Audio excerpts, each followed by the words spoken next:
We start with the Demons. Christian Petrarca's situation has seemingly settled, but the same can't be said for the Melbourne admin, which is under a little bit of newfound threat tonight.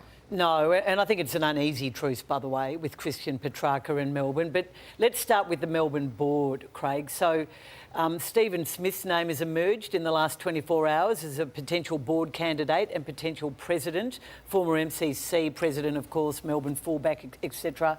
Stephen Smith, I can tell you, had breakfast 2 weeks ago with Kate Roffey and another director, Brad Green, in South Melbourne, at which point I'm told that the Melbourne directors, including Roffey, spoke to Stephen Smith about coming on board at the end of the year, taking up the vacancy that's going to be vacated by David Robb.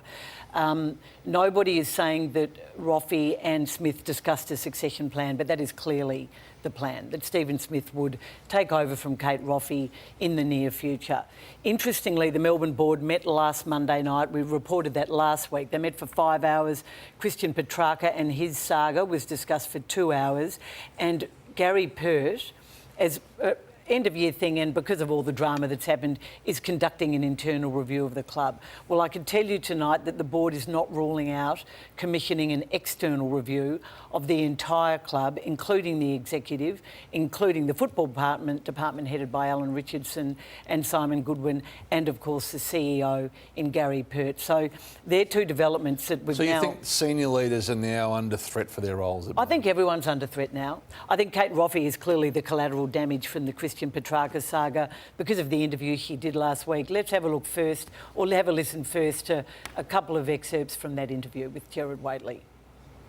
I'm heartbroken for our supporters because they don't get to see what I get, which is the day-to-day operations in at the club and what the people are like. I get to speak to the parents and say, are you happy? Because if the parents are happy, their kids are happy. If their kids are happy, they're here playing good footy at our club. I haven't spoken directly to Track's family for a while. I haven't seen them for a while. Track hasn't been playing. They're usually at games when we see them.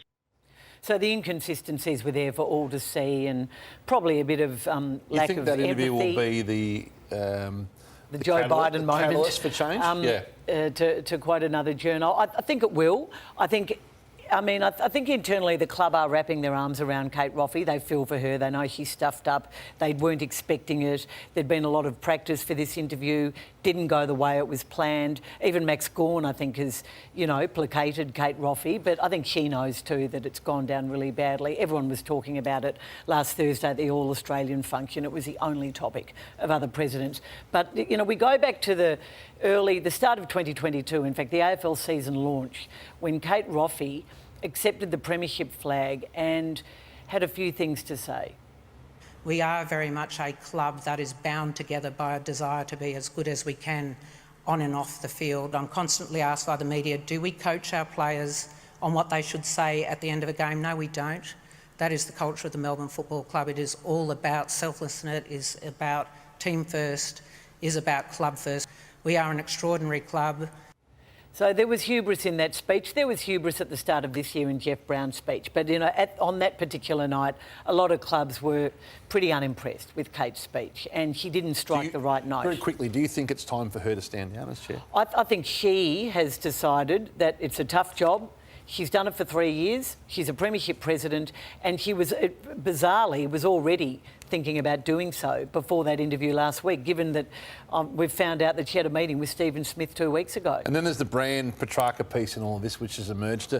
Before we get to that, this was Christian back in 2022 when he almost forecast the frustration with the size of crowds at Melbourne games. It's two losses. We need a crowd first to actually get ourselves going. No one comes. When you come out there and you only see really 30,000 there, it's pretty... Are they still doing... I find our age demographic for our fans is still quite older. Just on all of this, something that triggered what you just said, Carol, I don't see how those internally can run a review of the football club when they've been the ones that should be reviewed. So I think that the only way to go at Melbourne is that it is an external review. I don't know why it's taken this long that they haven't got to this situation. So there's no way that anyone within that club, for what it's got to, with all the problems, cultural problems. It's very whereas odd that with it's Christian internal. Petrarca, they cannot be running the review. Well, Gary Pert, the last time he did one, in fairness, they won a premiership the following year. So that's why they commissioned him initially. But too many inconsistencies, too many problems have emerged. So I agree with you. I think it probably does have to be external this time.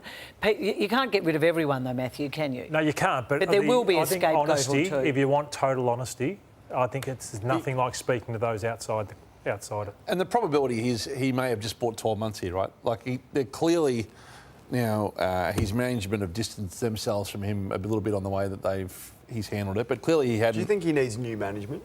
Because if his management couldn't have been advising him to act the way that he has, and clearly the classic thing is if you are going to request a trade, you better work out whether there's a club that can make this deal happen. That was never going to happen, Hutchie. So if he's not listening to his management, the group is paying them a lot of money to look after them, what's the point of him having them? Paul Collins is very experienced, but Robbie less so. He's not listening if he is being advised. He's done himself a lot of damage, but the club he's done even more damage to the football club. And this is, as I said, an uneasy truth. There is no doubt in my mind that the Petrarca camp is still very angry at the Melbourne Football Club and angry at the way he's been perceived in all of this. Should they be as angry as they've been, though? I think I said that he's got to forgive. He's got to forgive the club if he's going to stay. He's got to move on from it. They clearly made some really bad mistakes on King's birthday. I don't buy the small crowds and all that stuff. I don't think that damages his brand at all. But I do think, obviously, But you've got to forgive Matthew to have 100%. success. You know what I don't want to hear, Caro? I don't want to hear Simon Goodwin speak about culture at the best and fairest. I don't want to hear Gary Pert go on radio and speak about culture. I don't want to hear Kate Roffey speak about... Never mention the word culture. Give it at least 12 months before you're mentioning that word again. What a joke it's been. This might be small in isolation, but this caught me by surprise at the time, and I meant to mention this last week. So Neil Bullen's a great favourite son, and he's a premiership player, so no problem with thanking him at the best and fairest or whatever. But in the last game, when he's playing, and yet to actually go through a trade process, so he's requested a trade. They're going to go into a negotiation period where they need all the leverage they can get, and they put up on the banner, well, you're off. Well done.